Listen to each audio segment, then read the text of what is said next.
అందరికీ నమస్కారం. ఆలోచించండి, ఒక వస్తువుకు అసలైన విలువ దేనివల్ల వస్తుంది?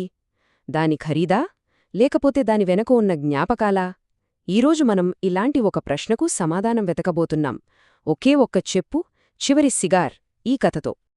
ఇక్కడ చూడండి, ఒకే మనిషి వెనక మిగిలింది రెండు వస్తువులు. కాని వాటి ప్రయాణాలు మాత్రం పూర్తి భిన్నం. ఒకవైపు యావత్ ఊరు ఒక్క సిగార్ కోసం పిచ్చెక్కిపోతోంది. మరోవైపు ఒక పిల్లాడు తన తాతగారి చెప్పు కోసం ఒంటరిగా తప్పించిపోతున్నాడు. సరే, ఈ రెండు కథల వెనుక ఉన్నది ఒక్కరే. ఆయన పేరు దీనా. అసలీ కథంతా ఆయన చుట్టూనే తిరుగుతుంది. కాబట్టి ముందు మనం ఆయనెవరో ఏంటో కాస్త తెలుసుకుందాం. అయితే దీనా అంటే ఎవరో తెలుసా? ఆయన డాక్టరో, స్వాతంత్ర్య సమరయోధుడో కాదు. ఉత్తరాఖండ్లో ఉండే ఒక సాధారణ మనిషి. కాని ఆయనకు ఊరంతా చాలా గౌరవమిచ్చేది. ఎందుకంటే ఆయన తన కుటుంబాన్ని పేదరికం నుంచి పైకి తీసుకొచ్చాడు. అది తన చేతి వృత్తితో. ఆ వృత్తి ఒక రకమైన గంజాయి పేస్ట్ తయారుచేయడం. అది ఆ రోజుల్లో ఒక కళగా చూసేవారు. ఇక్కడ అసలు విషయమేంటంటే, దీనా ఈ పనిని ఏదో ఫ్యాక్టరీలో చేసినట్టు కాదు, అదొక కళలా చేసేవాడు. సరైన ఆకుని ఎంచుకోవడం దగ్గరనుంచి, దాన్ని చేత్తో మెల్లగా రుద్ది, దానినుంచి వచ్చే జిగురును జాగ్రత్తగా సేకరించి, దాన్నొక పేస్ట్లాగా మార్చడం, ప్రతిదీ ఎంతో శ్రద్ధతో చేసేవాడు. అందుకే ఆయన తయారు చేసిన వాటికి అంత డిమాండుండేది. అవి వస్తువులు కాదు, ఒక లెజెండ్ చేతినుంచి వచ్చిన కళాఖండాలు. అయితే ఇక్కడ మనమొక ముఖ్యమైన విషయం గుర్తుపెట్టుకోవాలి. ఈ కథ జరుగుతున్నది 1985కు ముందు. అప్పటి సాంస్కృతిక పద్ధతులు, చట్టాలు వేరుగా ఉండేవి. తర్వాత ఈ గంజాయి సాగును చట్టవిరుద్ధం చేశారు. ఎందుకంటే అది వ్యసనంగా మారే ప్రమాదముందని, ప్రజల భద్రతకు మంచిది కాదని ప్రభుత్వం భావించింది. దీనా చనిపోయిన తరువాత ఆయన 10ఏళ్ల మనవడు రఘు తన తాతగారి పాత చెప్పుల జతను ఎంతో అపురూపంగా దాచుకున్నాడు. ఎందుకంటే రఘుకి తన తాతయ్య అంటే ప్రాణం. ఆ చెప్పులు కేవలం పాదరక్షలు కావు, తన తాతయ్యకు సంబంధించిన చివరి జ్ఞాపకమవి. వాటినే ప్రాణంగా చూసుకునేవాడు. దీనా చనిపోయి 6 నెలలు గడిచింది. ఇప్పుడు ఆయన వదిలివెళ్లిన ఆ వారసత్వం 2 వేర్వేరు దారుల్లోకి చీలిపోయింది. ఒక దారి ప్రేమది, ఇంకో దారి వ్యామోహానిది. ఆ తర్వాతేం జరిగిందో చూద్దాం. మన రఘు ఉన్నాడు కదా, తన తాతగారి చెప్పుల్ని ఎక్కడ వీధి కుక్కలు పాడు చేస్తాయో అని భయపడ్డాడు. అందుకే వాటిని భద్రంగా కాపాడుకోవడానికి ఒక గాజు పెట్టె కట్టాలని నిర్ణయించుకున్నాడు.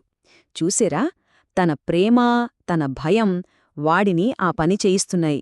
రఘు కథ అలా ఉంటే, మరోవైపు ఊళ్ళో పరిస్థితి వేరేలా ఉంది.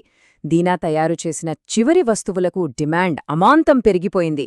ఇంకేముంది, ఆయన కుటుంబ సభ్యులు మిగిలిపోయిన వాటిని వేలం వేయాలని నిర్ణయించుకున్నారు. ఒక లెజెండరీ వస్తువును సొంతం చేసుకోవాలనే ఆశ అందరిలోనూ మొదలైంది. అలా ఒకేసారి 2 అన్వేషణలు మొదలయ్యాయి. ఒకటి ప్రేమతో కూడిన జ్ఞాపకం కోసం, ఇంకొకటి ఊహించనంత ధరకు అమ్ముడుపోబోయే ఒక వస్తువు కోసం. ఆ మొదటి వేలం కోసం వేలల్లో జనాలు ఆ ఊరికి తరలివచ్చారు. అది వేలం పాటలా లేదు, ఏదో జాతరలా, ఒక రకమైన పిచ్చిలా మారిపోయింది. ఇక్కడే కథ మలుపు తిరిగింది.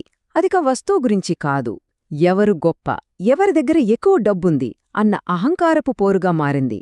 దాంతో వాటి అసలు విలువ కన్నా 100 రెట్లు ఎక్కువ పలకడం మొదలుపెట్టాయి. ఇక చివరిగా దీనా చేసిన ఒకే ఒక్క చాలా రేరైన సిగార్ను బయటకు తీశారు. అంతే, పరిస్థితి చేయి దాటిపోయింది. పెద్ద గొడవ మొదలైంది. దాంతో ఊరు పెద్దలు వేలాన్ని 1 నెలపాటు వాయిదా వేశారు. ఊరంతా ఆ సిగార్ కోసం కొట్టుకుంటుంటే పాపం రఘు జీవితంలో ఒక పెద్ద కుదుపు. ఇంటికొచ్చి చూస్తే తన తాతగారి చెప్పుల జతలో ఒకటి కనిపించట్లేదు. గుండె ఆగినంట పనైంది. ఏదో కుక్క లాకెళ్ళిందేమోనని రఘు పిచ్చెక్కినట్టు వెతకడం మొదలుపెట్టాడు. కాని ఆ చెప్పు ప్రయాణం వేరు. వర్షానికి కొట్టుకుపోయి కిలోమీటర్లు ప్రయాణించి చెత్తకుప్పలో పడి చివరికి ఒక కోతి చేతికి చిక్కింది. దానిదో పెద్ద కథ. సరిగ్గా నెల రోజుల తరువాత ఈ 2 కథలు, ఈ 2 అన్వేషణలు ఒకేసారి తమ ముగింపు దశకు చేరుకున్నాయి. అది చాలా నాటకీయంగా. వాయిదా పడిన ఆ వేలంపాటకి ఈసారి జనం ఇంకా ఎక్కువయ్యారు. వేలు కాదు, ఏకంగా 10,000 మంది వచ్చారు. ఆ ప్రాంతమంతా ఏదో పెద్ద పండగ వాతావరణం లేదా ఒక స్టేడియంలా కిక్కిరిసిపోయింది. అనుకున్నదే అయ్యింది. ఆ ఒక్క సిగార్ కోసం అక్కడ మామూలు గొడవ జరగలేదు. ఒక పెద్ద అల్లరే చెలరేగింది. పరిస్థితి ఎవరి చేతుల్లోనూ లేదు. అక్కడ ఆ గందరగోళం జరుగుతుంటే ఇక్కడ మైళ్ల దూరంలో రఘు వెతుకులాట ముగిసింది. ఒక చిన్న పిల్లాడు తన తాత చెప్పును తన్నుకుంటూ వెళ్లడం చూశాడు. ఆ క్షణంలో వాడి ఆనందానికి అవధుల్లేవు. అదే సమయంలో వేలం జరుగుతున్న చోట ఆ అల్లర్లలో సిగార్ ఉన్న గాజు పెట్టె పగిలిపోయింది. తొక్కిసలాటలో ఎవరో ఒకరి కాలు దానిమీద పడింది. అంతే, ఆ చివరి సిగార్ పనికిరాని పొడిగా మారిపోయింది. చూడండి, ఒకే క్షణం అక్కడ ఒక నిధి నాశనమైపోతుంటే ఇక్కడ రఘు దొరికిన చెప్పును గుండెలకు హత్తుకుని సంతోషంగా ఇంటికి పరుగెడుతున్నాడు. వాడి నిధి వాడికి దొరికింది. బయట ప్రపంచంలో ఏం జరుగుతోందో కూడా పట్టించుకోకుండా రఘు ఇంటికి చేరుకున్నాడు. తను తయారు చేయించుకున్న గాజుపెట్టెలో ఆ 2 చెప్పులని భద్రంగా పెట్టాడు. వాడి అన్వేషణ పూర్తయింది. ఇక్కడే అసలు విషయం మనకర్థమవుతోంది. కొన్ని నిధుల విలువ దాన్ని ఎంతమంది కోరుకుంటున్నారనే దానిమీద ఆధారపడి ఉంటుంది. కాని మరికొన్ని నిధుల విలువ అది ఒక వ్యక్తికి ఎంత అవసరమనే దానిపైనే ఆధారపడుంటుంది. సిగార్ విలువ జనం కోరికతో పెరిగింది, వాళ్ల అత్యాశతోనే అంతమైంది. కాని ఆ చెప్పు విలువ మాత్రం రఘు ప్రేమతో మొదలైంది, ఆ ప్రేమ వల్లే శాశ్వతంగా నిలిచిపోయింది. ఈ కథ మనందరినీ ఒక ప్రశ్న అడుగుతోంది. మన జీవితాల్లోని గాజుపెట్టెల్లో మనం దేన్ని దాచుకుంటున్నాం? ఒక్కసారి ఆలోచించండి. ఈ కథా విశ్లేషణలో నాతో పాటు ప్రయాణించినందుకు ధన్యవాదాలు.